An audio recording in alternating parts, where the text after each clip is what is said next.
1984. Bonjour à tous, donc voilà, aujourd'hui je vais faire une vidéo sur Poutine, la Russie et le nouvel ordre mondial, parce que j'en ai un peu ras-le-bol de voir cette pseudo-dissidence en fait appelée à soutenir Poutine, alors que Poutine en fait est complètement part du nouvel ordre mondial. C'est assez bizarre qu'on révèle pas toute la vérité, voilà. Il suffit de s'en référer aux faits, c'est pas très compliqué, de regarder un peu ce qui se passe, de regarder les éléments du passé, parce qu'on a déjà eu deux guerres mondiales, donc il y en a une troisième qui se profile, mais il faudrait peut-être un petit peu regarder ce qui s'est déjà passé, pour comprendre un peu ce qui se passe actuellement, voilà. Donc là, ça fait presque 15 ans que Poutine et Medvedev sont au pouvoir en Russie, et on sait très bien, c'est quand même pas difficile à voir, que Poutine et Medvedev sont soutenus en fait par les oligarques. Parce qu'en Russie, en fait, plus qu'ailleurs, il y a des disparités entre les riches et les pauvres. Il y a à peu près 110 oligarques en Russie qui contrôlent en fait plus d'un tiers de la richesse russe. Voilà. Il faut pas être très intelligent pour comprendre que si jamais Poutine allait contre les oligarques, et si même il allait contre le nouvel ordre mondial, Poutine serait déjà mort. Voilà. Tout le côté pseudo-chrétien, tout le côté pseudo-anticorruption de Poutine, c'est du théâtre. C'est comme l'UMP et le PS. Enfin, il y a un moment où il faut ouvrir les yeux. Il y a peut-être deux camps, mais c'est deux camps qui pensent la même chose. Voilà. Sauf que d'un côté, en fait, on a les États-Unis et l'Europe qui, en fait, sont capitalistes, mais vont vers le socialisme. Et de l'autre côté, en fait, on a donc l'URSS qui, depuis la chute du mur, va vers en fait plus de capitalisme. Voilà. Donc ça permet en fait d'arriver à une convergence, comme beaucoup de personnalités du nouvel mondial l'ont dit. Ça permet en fait d'arriver à une convergence qui permettra en fait de fusionner l'Est et l'Ouest. Voilà, c'est ça la technique. En fait, le nouvel mondial, c'est un système hybride qui mêle à la fois le capitalisme en fait pour les grands groupes financiers, les grands groupes capitalistes mondiaux, donc qui permettent en fait aux élites en fait de contrôler en fait toute la richesse mondiale. Et pour le peuple, par contre, c'est le communisme en fait. Le crash économique qui arrive en Europe et aux États-Unis, c'est bien entendu voulu. C'est pour permettre un rééquilibrage en fait avec les pays émergents. Voilà, donc c'est un peu les pays BRICS face en fait à l'Europe et aux États-Unis qui sont des pays plus riches. Donc en fait il y a un rééquilibrage au niveau économique qui va permettre en fait d'installer une monnaie mondiale. Voilà, une économie mondiale. Donc on va voir un petit peu le cas de Poutine. Poutine, il faut savoir que Poutine est juif. Sa mère qui s'appelle en fait Maria Ivanova Shalomova, et son père donc qui a pour nom de famille Epstein. Donc ça a été prouvé en fait dans une interview d'un des oligarques. Un des oligarques les plus importants de Russie, qui s'appelle Abramovich. Donc dans une interview en 2005, il a dit que si Poutine le souhaitait, il pourrait être citoyen israélien. En prenant l'avion pour Paris, j'étais dans l'avion avec Alexandre Adler, qui m'a fait la grande révélation que le père de Poutine, en fait, tenez-vous bien, était un juif. Il était agent du KGB, il a notamment travaillé en Allemagne de l'Est, voilà. Il est devenu en fait lieutenant-colonel du KGB, où il est resté jusqu'en 91. Puis il a obtenu en fait des responsabilités au Kremlin, avant d'être nommé en fait à la tête du FSB en juillet 98. Un an plus tard, donc en août 1999, il reçoit donc coup à coup beaucoup de promotions. D'un coup, en fait, il devient l'homme important de la Russie en quelques mois. La vraie raison, en fait, c'est que Poutine, en fait, a rencontré deux grands oligarques russes. Donc c'est Abramovich et Berezovsky. Donc Berezovsky, en fait, Poutine a été voir plusieurs fois Berezovsky en Espagne de manière illégale. Donc il était à l'époque chef du FSB, il est allé retrouver Berezovsky en bateau là-bas. Donc ça a été noté en fait par les renseignements espagnols. Il l'a retrouvé là-bas en fait pour préparer en fait son ascension au pouvoir. Berezovsky, qui avait déjà mis au pouvoir Helsinki, donc demande à Helsinki de déposer le pouvoir, de quitter le pouvoir en faveur de Poutine. Donc c'est ce qu'il fait le 31 décembre 1999, alors que tous les Russes s'attendaient à ce que le président leur souhaite des vœux de bonne année. Le président Helsinki annonce qu'il quitte le pouvoir et qu'il donne ce pouvoir, donc le pouvoir présidentiel, à Vladimir Poutine. Quelque chose d'intéressant à noter, c'est que 10 jours avant que Poutine prenne le pouvoir, donc c'était en décembre 99, le 20 décembre je crois, donc Poutine en fait face à une assemblée du FSB a déclaré que le FSB attendait depuis longtemps de prendre le pouvoir et que maintenant c'est chose faite. Donc en fait il a dit ça devant le FSB, donc 10 jours avant de prendre le pouvoir, alors que donc personne ne savait encore qu'il allait prendre le poste présidentiel en Russie. Группа сотрудников ФСБ, направленные вами в командировку для работы под прикрытием правительства, на первом этапе со своими задачами справляется. Les oligarques ont aidé en fait le FSB à prendre le pouvoir. Voilà. Poutine a donc été président 2 fois de 2000 à 2008, parce qu'en fait il y a une règle en Russie qui oblige à partir en fait après 2 fois. Donc il est devenu Premier ministre ensuite. Il était Premier ministre de Medvedev, puis il a été réélu donc en 2012 jusqu'en 2018. Voilà. Alors, que faisait Poutine au KGB? Donc en fait, il était dans le 5e département. Donc le 5e département du KGB, c'est le département responsable de la suppression des dissidents à l'intérieur de la Russie. Donc voilà, c'est...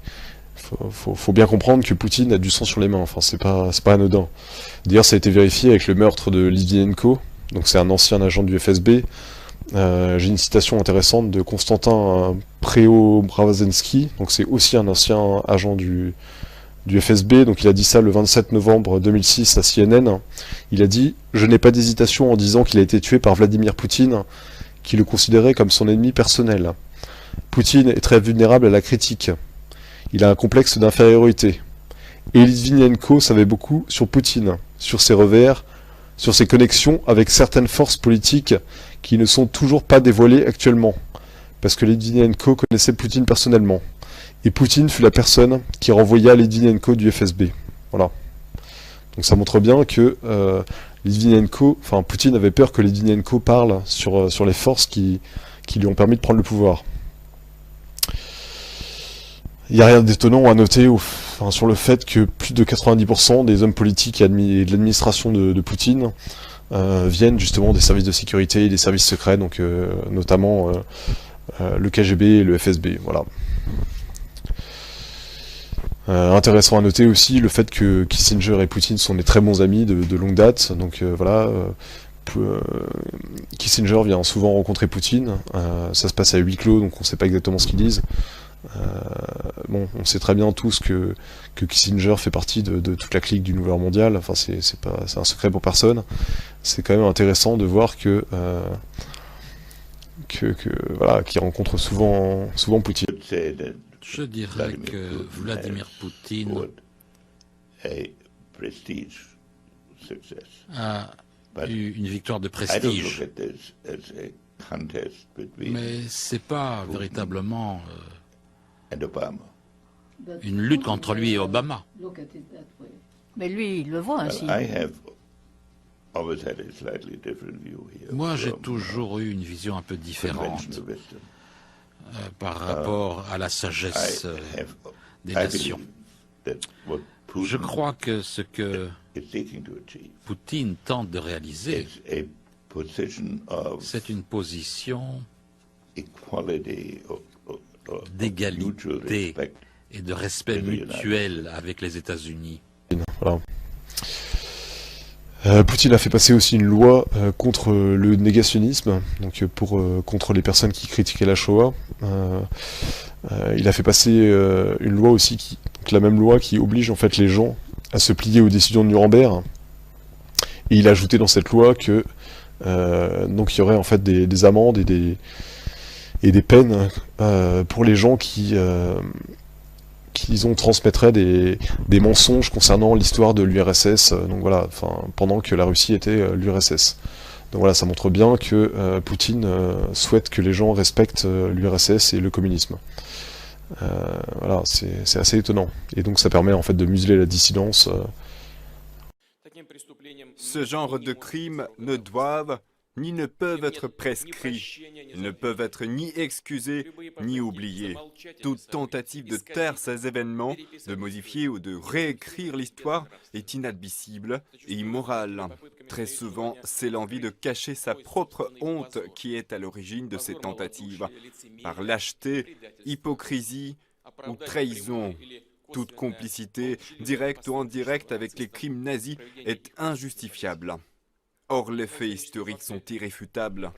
Ils témoignent que les bandéristes et autres collaborateurs, que les complices d'Hitler ont eux-mêmes participé à l'extermination du peuple juif, à l'élimination des juifs de Lviv, d'Odessa, de Kiev et d'autres villes ukrainiennes.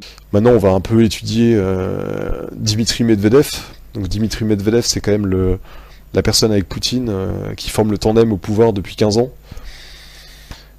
Donc en fait, Dimitri Medvedev a aussi une mère juive. Voilà, sa mère a été vue plusieurs fois donc à la synagogue de Moscou, donc il n'y a aucune question à avoir là-dessus. Ce qui est marrant, c'est que, étant donné que c'est pas très bien vu d'être juif au pouvoir actuellement, en Russie, vu ce qui s'est passé avec le communisme, où comme l'a dit Poutine, 80% des chefs communistes étaient en fait des juifs. Решение о национализации этой библиотеки было принято советским правительством, первым советским правительством, и членами его являлись примерно на 80-85% евреев. Но они же, руководствуясь ложными идеологическими соображениями, шли тогда на аресты и репрессии и иудеев, и православных, и представителей других конфессий, мусульман. Они всех гребли под одну гребенку. И вот эти идеологические шоры и ложные идеологические установки, они... Vu que c'est mal vu, en fait, Medvedev a démenti en disant non, je suis arménien, nanana. Et ce qui est drôle, c'est que les Arméniens ont immédiatement démenti en disant que non, Medvedev n'était pas un Arménien. Donc sur Medvedev, il y a aussi un autre élément intéressant à rapporter. C'est à la fin du G8, donc un G8 qui s'est passé en Italie. Donc à la fin du G8, le 10 juillet 2009, Medvedev a présenté en fait un exemplaire de la monnaie mondiale en disant que voilà, le G8 travaillait à l'installation d'une monnaie mondiale et donc qu'ils étaient fiers de travailler là-dessus, que la devise était unité dans la diversité. Donc voilà. This is a constant subject for our discussions, and we are discussing the questions of setting up a new set or emergence of new set of reserve currencies, including possibility of emergence of ruble as such a currency, even if it's not reflected in our declarations, and the question of supranational currency. Incidentally, I can probably have good news to you. In my pocket there is a supranational coin, which was a gift given to me. And this is one unit of testing, probing unity and diversity it's referred to, and it's referred to as international currency, United Future World Currency. Here it is. You can already take a look at it and even touch it. What it tells us is, indeed, this is a probe, a gift, but people are thinking on it, and most probably, one day we'll see something like that happening. You can use it, hold in your hand, and use it as a means of settlement. And this coin was given a special standard, the rules of its circulation. This is a symbol of our unity, jointly tackle such problems. Therefore, this is it, international currency. Ça montre bien que la Russie travaille avec les grandes nations du G8, dont la France, dont les États-Unis, pour en fait faire advenir une monnaie mondiale. D'ailleurs, ça a été confirmé plus tard par Medvedev, puisqu'il a dit au Forum économique international de Saint-Pétersbourg le 18 juin 2010, donc je cite, « Nous vivons vraiment un moment unique et nous devons l'utiliser pour construire une Russie moderne, prospère et forte, une Russie qui sera cofondatrice d'un nouvel ordre économique mondial. » Donc voilà, il dit cofondatrice, ça veut dire qu'il travaille main dans la main, c'est clair. Voilà. Bon, maintenant je vais parler un petit peu de l'église orthodoxe, parce qu'il y a beaucoup de gens qui disent oui, mais Poutine, quand même, c'est un chrétien, Poutine, Poutine, il défend les chrétiens, voilà, il est pour, c'est un conservateur, voilà, c'est quelqu'un de bien. Je vais vous montrer un petit peu ce qui se passe vraiment. Donc alors, donc qui est le chef de l'Église orthodoxe? Donc actuellement, donc en fait, c'est le patriarche Cyril depuis février 2009. Ce qui est intéressant, c'est qu'en fait, dans les archives soviétiques qui ont été révélées, on a appris que c'était un agent du KGB, tout comme son prédécesseur Alexei. Voilà, Alexei, il avait comme nom de code Drozdov, et le nom de code du patriarche Cyril, donc le patriarche actuel, c'est Mikhailov. Voilà, donc les deux sont des agents du KGB. Voilà. Ce qui est marrant, c'est que les deux autres candidats qui ont été présentés lors de l'élection face au patriarche Cyril, donc ils étaient 3 candidats, étaient donc les 3 étaient en fait les 3 candidats étaient donc des anciens, des agents du KGB. Voilà, je vais faire un petit lapsus. J'ai dit des anciens. C'est marrant de noter que même Poutine lui-même disait qu'en fait on ne quitte jamais le KGB, on quitte le KGB que les pieds devant. Donc ça montre bien, quand on a un officier du KGB, c'est jusqu'à la mort. C'est pas comme ça, on arrête parce que l'URSS s'est effondré, c'est jusqu'à la mort. Voilà. Donc c'est intéressant de noter que le patriarche Cyril donc est très œcuménique, voilà, donc en fait il pousse vers une religion mondiale. C'est pas quelqu'un qui vit dans la pauvreté, étant donné que le Moscow News a dévoilé sa richesse à environ 4 milliards de dollars. Donc il a gagné sa richesse principalement grâce à l'import de cigarettes. D'ailleurs, il y a eu des scandales, beaucoup de scandales à propos du patriarche, notamment pour une photo où on le voyait avec une montre à 30 000 euros. Donc bon, il a essayé de photoshopper la photo, mais bon, c'était trop tard. On sait aussi qu'il a une villa en Suisse. Enfin, c'est quelqu'un qui vit vraiment très bien. Voilà. Il faut noter aussi que c'est un des créateurs de la théologie de la libération, donc qui a été dénoncé d'ailleurs par le cardinal Ratzinger, donc qui est devenu ensuite Benoît XVI. Donc la théologie de la libération qui s'est implantée en Amérique du Sud, donc c'était un moyen de subversion soviétique.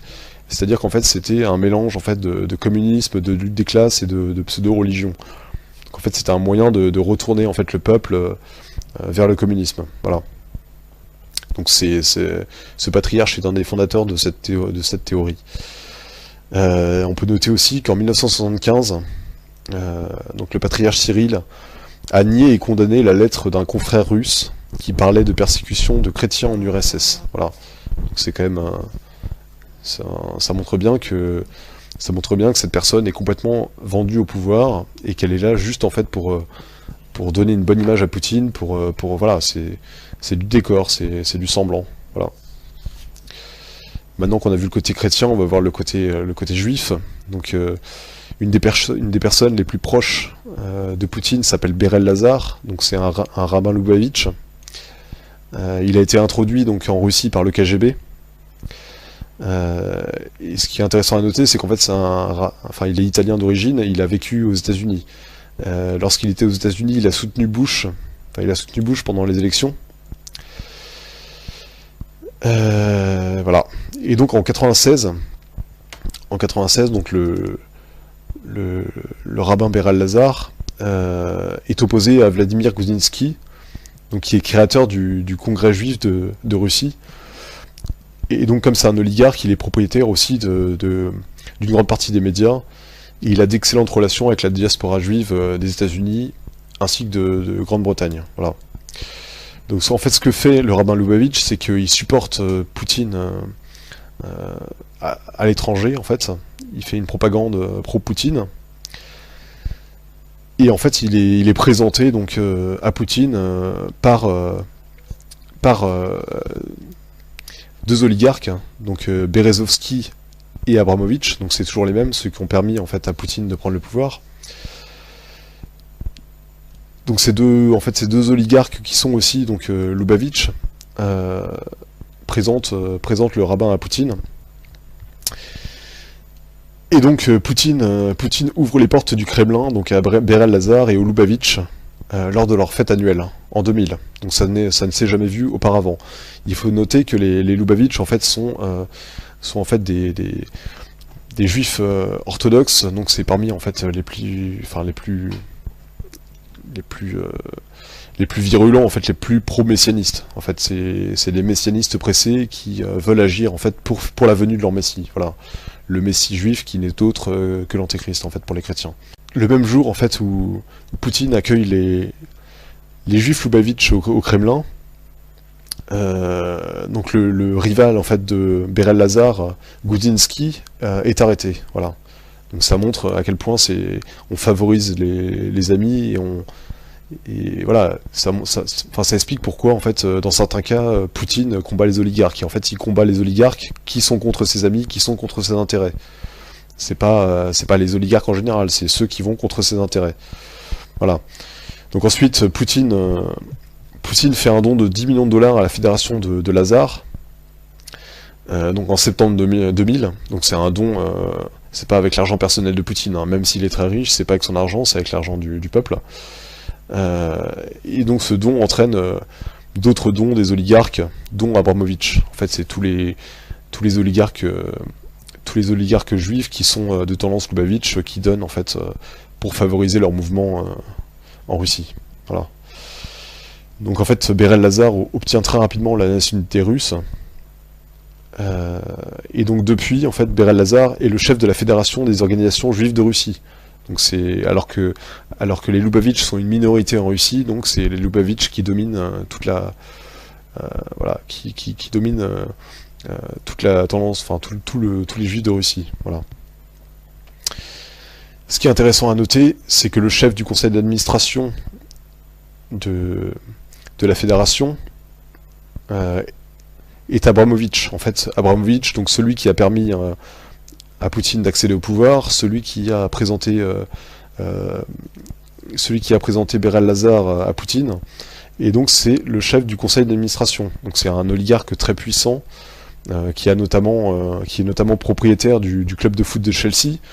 Donc voilà, Abramovich, c'est marrant parce que il a beau avoir beaucoup d'entreprises en Russie, être propriétaire de beaucoup de choses. Donc il est propriétaire du club de foot de Chelsea, il habite à Londres, et c'est intéressant de noter tout simplement qu'il est membre du comité des 300. Voilà, donc les 300 personnes qui dirigent réellement le monde. Voilà, comme Sarkozy d'ailleurs. Donc en fait, on va maintenant étudier la personnalité de Anatoly Chubais. Donc c'est intéressant parce que c'est un des oligarques. Un des oligarques qui a été cité par Marie Laforêt, en fait, comme faisant partie d'une organisation criminelle disposant de 250 fois le budget de la France. Donc c'était... voilà, elle a dit ça en 2002. Mais quoi qu'il en soit, aujourd'hui, j'ai enfin la possibilité, après 8 ans, de dire ce à quoi nous avons tous à faire face, tous ici, nous les Français, nous avons à faire face à une organisation extraordinairement dangereuse et le gouvernement ne peut rien y faire. Une organisation, appelons ça une organisation, qu'il y a une organisation criminelle qui en ce moment a à peu près à sa disposition 250 fois le budget de la France. Ouais. Vous citez le nom de Gobi et le nom de Mimran. Comment on veut des Français, nous? Et alors, c'est pas des Français, bien sûr que ce sont des Français. Je voudrais en rajouter 2. Ouais. Chubais. Ouais. Chubais. C'est français, ça aussi? Non, ça c'est russe. D'accord. Et Morishita, c'est japonais. Ouais. D'accord. Donc cette personne, Anatoly Chubais, est d'origine juive déjà. Il a une fortune d'environ $1 million, $1 milliard. Donc c'est quand même quelqu'un qui est pas pauvre. Donc c'est une figure incontournable en fait de la politique intérieure russe depuis la chute de l'URSS. C'est-à-dire que c'est quelqu'un qui a été très importante sous Gorbatchev, sous Eltsine, sous Poutine, sous Medvedev. C'est quelqu'un qui a permis en fait, la fausse transition économique en fait, qui a permis en fait aux oligarques de profiter de prendre tous les pouvoirs, toutes les places importantes en Russie. Donc en fait, de 2001 à 2008. Il est président du monopole national de distribution d'électricité. Donc voilà, c'est un monopole national. Ça veut dire que c'est russe, c'est quelque part où on met pas n'importe qui. Enfin, c'est forcément le pouvoir a forcément son mot à dire là-dessus.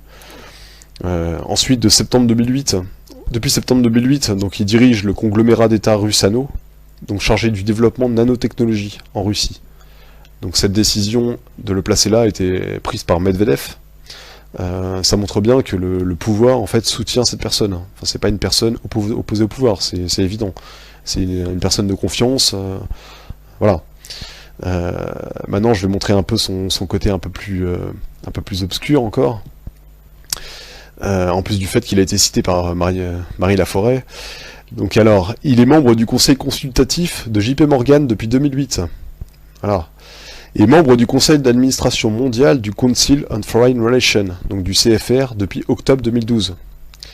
Et il a été présent à la réunion Bilderberg en 2012. Donc voilà, ça fait quand même beaucoup. Enfin, c'est quand même marrant que d'un côté, cette personne est censée travailler pour les intérêts russes, mais d'un autre côté, participe à toutes les réunions pro-atlantistes et à toute la... Enfin, si soi-disant ces deux côtés sont l'un contre l'autre, comment ça se fait que cette personne soit des deux côtés? Enfin, il y a quelque chose qui cloche, voilà.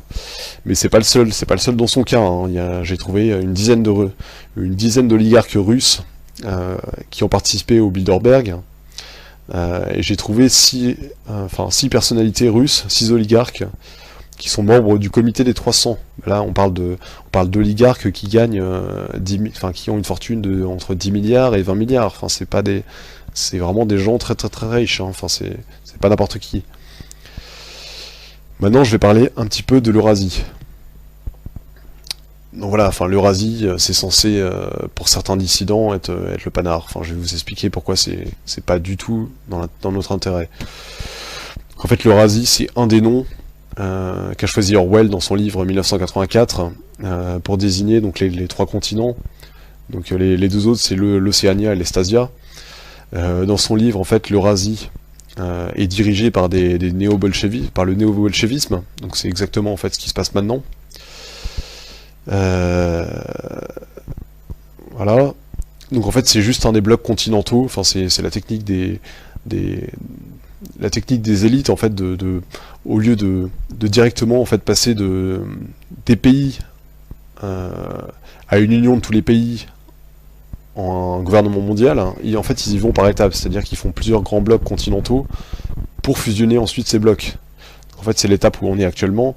C'est pour ça qu'on parle beaucoup du marché transatlantique, du marché transpacifique, de l'ALENA, du Mercosur, de l'Union Européenne, des BRICS. Voilà, l'Eurasie c'est juste un des blocs supplémentaires, ça permet de brouiller les cartes des nations, ça permet de faire croire que les nations s'est dépassées. Voilà, c'est juste ça. Donc cette théorie géopolitique, en fait, c'est surtout Dugin qui est connu pour en parler. En fait, c'est beaucoup plus ancien. En fait, Dugin, pour moi, c'est un Brzezinski russe. C'est-à-dire que c'est un théoricien de la lutte contre de l'atlantisme, alors que de l'autre côté, on a un Brzezinski qui est théoricien de l'expansion atlantiste. Moi, personnellement, ça me rappelle beaucoup la Deuxième Guerre mondiale, où on avait 2 camps qui étaient inspirés d'un côté par Marx, donc pour le côté russe, et d'un côté par Nietzsche pour le côté allemand. Enfin, voilà. C'est-à-dire qu'on avait à chaque fois c'est des feux théoriciens qui viennent en fait donner une idéologie pour permettre en fait aux gouvernants d'être suivis par la foule. Voilà, c'est un peu pour vulgariser l'idéologie et être suivi, enfin permettre une propagande plus importante et plus ciblée sur le peuple. Voilà. Moi j'ai noté aussi personnellement que le symbole du mouvement eurasiatique de Dugin était donc une étoile à 8 branches, donc c'est un symbole occulte connu qui est appelé l'étoile du chaos. Donc c'est quand même marrant de choisir un symbole occulte comme ça. On sait également que le parti eurasiatique est financé par le Kremlin et que Poutine est très proche de Dugin. Voilà. Il faut noter aussi que ce qu'a dit Dugin dans une de ses interviews, donc il dit qu'en fait il faut une grande mission pour la Russie, et qu'en fait cette grande mission est que la Russie envahisse l'Europe. Voilà. Depuis de nombreuses années, je réfléchissais au problème de l'idée nationale. Et récemment, en analysant des événements qui se déroulent dans le monde, en visitant de nombreux pays européens, j'ai eu une idée comment résoudre ce problème de l'idée nationale. Je vais l'exprimer ici en tant que proposition ou comme une hypothèse, et ce sera à la société et en premier lieu à l'État d'en juger, de l'admettre ou de la rejeter. L'idée est la suivante. Nous devons envahir l'Europe, la conquérir et l'annexer. Par ailleurs, nous avons déjà une expérience d'une telle expansion en Europe. Lors de la période soviétique, lorsque nos partis communistes, comme le Troisième International, le Comintern, le Cominform, faisaient de très bons résultats d'infiltration au sein de parlementaires de pays européens. Oui, c'était un instrument de notre politique étrangère. Aujourd'hui, les temps ont changé et nous ne sommes plus un pays communiste. Cependant, rien n'empêche qu'on se trouve de nouveaux alliés. Actuellement, si nous proposons comme une idée nationale l'annexion de l'Union européenne par l'Union eurasienne, l'expansion vers l'Europe, alors nous pourrons vraiment nous réunir autour d'un but véritablement grand. Vous vous rendez compte? Annexer l'Europe, ça c'est russe. Je l'expliquerai plus longuement dans une autre vidéo, mais en fait ce plan-là, c'est le plan du KGB, c'est un plan à long terme. Et en fait ce que dit Dugin, en fait, n'est que le reflet de la pensée du KGB. Voilà, c'est juste ça. Je vais parler rapidement maintenant des BRICS. Voilà, les BRICS, donc c'est le Brésil, la Russie, l'Inde, la Chine et l'Afrique du Sud. Voilà, ce bloc-là, en fait, fait des fréquents appels à installer un nouvel ordre mondial. Il parle aussi, en fait, de changer la monnaie de réserve du dollar pour installer leur monnaie. Ça, c'est juste aussi une propagande pour familiariser les gens avec le fait que le dollar c'est terminé et qu'on va passer à quelque chose d'autre. En fait, on va passer à une autre monnaie qui sera en fait soi-disant amenée par le bon côté, c'est-à-dire le côté russe. Le côté russe et chinois, donc en fait il faut bien comprendre dans cette perspective, c'est l'Est en fait, l'Est où le soleil se lève, c'est le renouveau. La Banque centrale russe fait partie des 60 banques centrales sous le contrôle de la Banque de règlements internationaux. Donc en fait cette banque, c'est la banque centrale des banques centrales. La Russie en fait partie depuis 1996, donc c'est-à-dire que tous ces flux monétaires sont complètement dirigés par cette banque. C'est-à-dire que la Russie ne peut pas faire ce qu'elle veut. Si jamais l'Ouest trouve que la Russie va trop loin, il peut la couler en 2 minutes. Vu que étant donné que cette banque dépend principalement à la base de la Banque d'Angleterre et de la Banque de France, on peut très bien couper les vivres en fait à la Russie. C'est absolument pas ce que veulent les élites. Hein. Enfin, c'est pas du tout. C'est pas du tout ce qui est voulu. Cette banque des règlements internationaux, comme l'avait dit Quigley dans son livre, c'est vraiment l'apex, enfin c'est le sommet du système. C'est vraiment eux qui dirigent tous les règnes financiers. En guise de conclusion, en fait, je dirais que Poutine est à la fois donc la marionnette des rabbins Lubavitch, puisqu'ils lui ont permis de prendre le pouvoir. Donc en fait, ils attendent une aide de la part de Poutine, en guise de récompense, ainsi que de la franc-maçonnerie juive. Donc la franc-maçonnerie juive, qui a aussi à sa tête les Lubavitch. Les Lubavitch, en fait, ne sont rien que les pharisiens des temps modernes. C'est ce que Jésus a appelé la synagogue de Satan. Rien d'étonnant au fait que les présidents russes aient placé à tous les postes des oligarques Lubavitch, et que Poutine est placé aussi dans son entourage, dans tous les postes administratifs des anciens officiers du KGB, puisque comme on l'a vu, le KGB était en fait complètement infiltré par la franc-maçonnerie. Donc en fait il faut absolument rien attendre de Poutine, ce serait complètement stupide de penser que Poutine est le sauveur de l'Occident. Il faut pas se fier à la fausse façade de moralité de la Russie, alors que nous en fait on est complètement détruit au niveau des valeurs, mais ça c'est volontaire, c'est une subversion, une démoralisation en fait communiste qui agit avec l'aide de la franc-maçonnerie en Occident.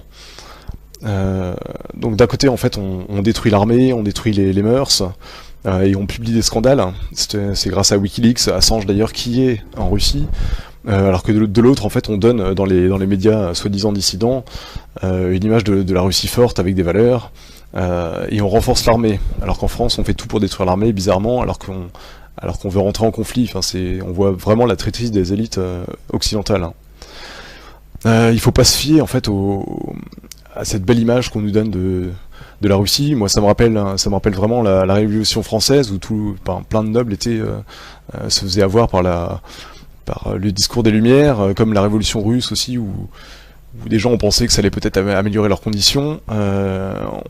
Forcément, les élites, ils vont pas nous montrer le mauvais côté de la Russie si c'est la Russie qui doit diriger le nouvel ordre mondial. C'est logique. Il faut forcément que le nouvel ordre mondial donne envie aux gens. Donc c'est pour ça que en fait l'ancien ordre mondial, donc l'Occident, qui se fait détruire parce qu'il est chrétien et que c'est l'ennemi des Juifs, est déprécié. Donc en fait on montre une Russie complètement forte et largement supérieure à l'Occident parce que justement le but c'est d'écraser l'Occident. Voilà, j'espère que vous avez compris la stratégie. Donc le but de tout ça, c'est la victoire facile de la Russie contre l'Occident, qui est détruit de l'intérieur en fait. Et en fait, pour provoquer une installation rapide d'un nouvel ordre mondial communiste. C'est-à-dire qu'avant même d'avoir été attaqué physiquement, militairement, l'Occident est déjà détruit. Est-ce qu'il y a beaucoup de gens, vous pensez, si jamais on est appelé par François Hollande pour aller se défendre la France, vous pensez que les gens sont vraiment volontaires pour aller combattre? Moi je pense pas. Je pense que là on est tellement démoralisé et qu'on confond tellement le pouvoir en place avec la France que voilà, on est complètement le peuple français est complètement démoralisé. Pour moi en fait les élites utilisent en fait la technique de Sun Tzu. Quand il dit en fait remporter sans victoire et en 100 combats n'est pas ce qu'il y a de mieux. Soumettre l'ennemi sans combattre est ce qu'il y a de mieux. C'est pourquoi à la guerre le mieux est de s'attaquer au plan de l'ennemi, puis de s'attaquer à ses alliances, puis de s'attaquer à ses armées. Le bon stratège soumet l'ennemi sans combattre, s'emparer des villes ennemies sans les attaquer, détruire le pays ennemi sans mener d'opérations prolongées. Il doit lutter pour la possession du monde, de manière à ce que le courage de ses soldats ne s'émousse pas, et que tout soit à son avantage. Ceci est l'art de l'offensive par les plans. Voilà, comme je l'ai montré, les Russes ont un plan qui correspond, en fait, c'est le plan du KGB, c'est le plan du KGB franc-maçon. Donc voilà, Poutine suit vraiment le plan franc-maçon. Voilà. Je vous remercie d'avoir écouté cette vidéo, et j'espère en refaire une autre bientôt. Merci à tous.